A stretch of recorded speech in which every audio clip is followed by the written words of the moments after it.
Greetings, Internet Drinking Buddies. My name is Link. The show's name is Tubbin and Chugging, and on this episode, I'll be imbibing R.L. Seale's finest 10-year rum.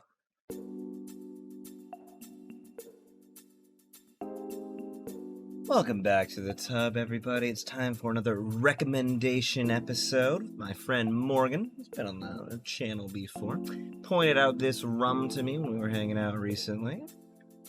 Trust my friend Morgan almost implicitly with rums, so let's go ahead and take a closer look.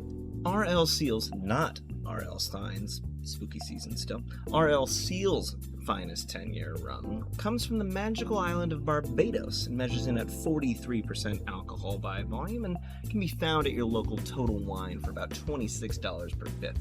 That translates on down to $1 to drink of about $1.61, putting us pretty firmly in that buzz for the buck ratio I've mentioned before. I think the thing that sticks out the most, obviously, is the bottle design with it sort of crooked handle and leaning tower of Pisa style, if you can see that clearly on the video here.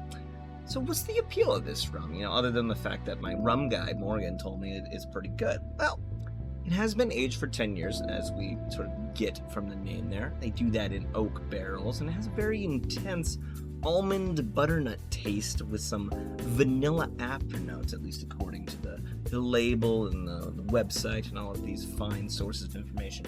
Now, I'm sure you could find a good cocktail for that kind of like nutty rum, but it's Tubbin and Chugging. What else are we going to do? We're going to sip it, not chug it, because, again, buzz for the buck. We want to appreciate the finer notes of it, but have to do it out of a shot glass. And what better choice could there be than the new Tubbin and Chugging shot glass? I swear I will not keep drinking out of this. I will go back to the regularly scheduled one soon enough.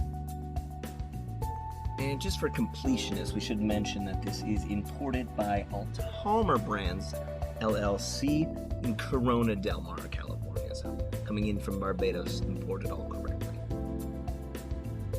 Nice cork. Always like to see it. Feels made for pouring in the hand, like a Count Dooku lightsaber or something. Suppose we need a toast to Goosebumps. Makes sense to me.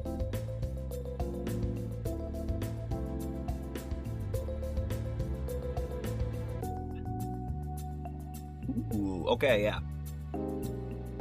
It kind of tricks you at first. It thinks it's just gonna be like a little darker rum, but then that nut really spikes towards the middle of the tasting.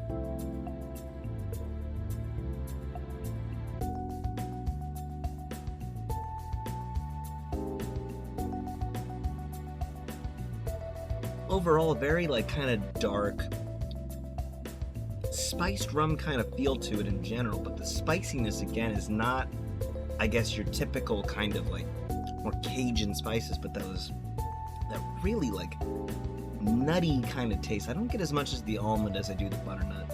And I guess the vanilla you can kind of feel in the overall. I think that's more just a general kind of rum spice thing, but the butternut does come out pretty strongly in the middle, I think.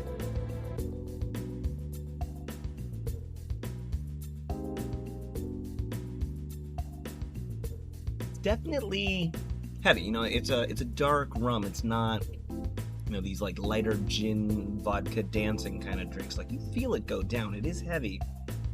So I feel like you could make this into a good cocktail. If I find good ones, I'll put them up on the screen now. But I think sipping on it, maybe not the best way to go for this guy. Maybe it is a little too meaty in that sense to really just kind of sip on.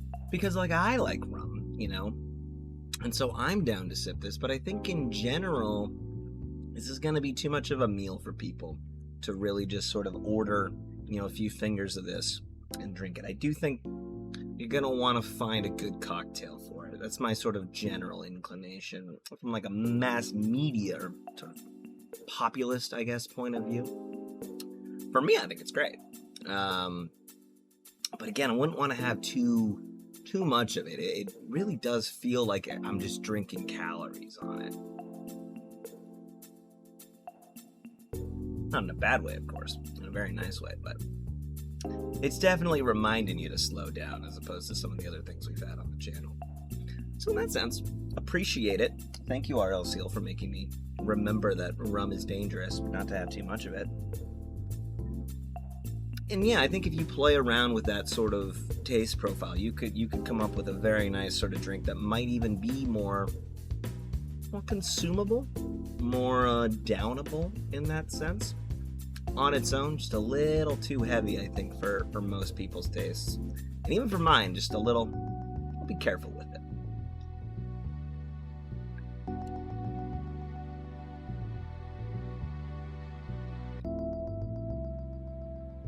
I mean, it basically tastes the same as a half shot as it does on a sip. Like, it's that same sort of overall rum, butternutty rum, the heartbeat I like to talk about. It's smooth. Overall very smooth. I think for the price, that's about the kind of smoothness I would want on it. A little bit of a burn to remind you it's rum, but the taste sort of really comes through. So, I think for the specific use case, R.L. Seale's 10-year, it has more going for it than like a normal, just kind of light rum, right? Or even some dark rums. It's got more complexity to it, which gives it a niche, which helps it, I think, stay in most people's bars much more so than just your typical, Captain Morgan or whatever.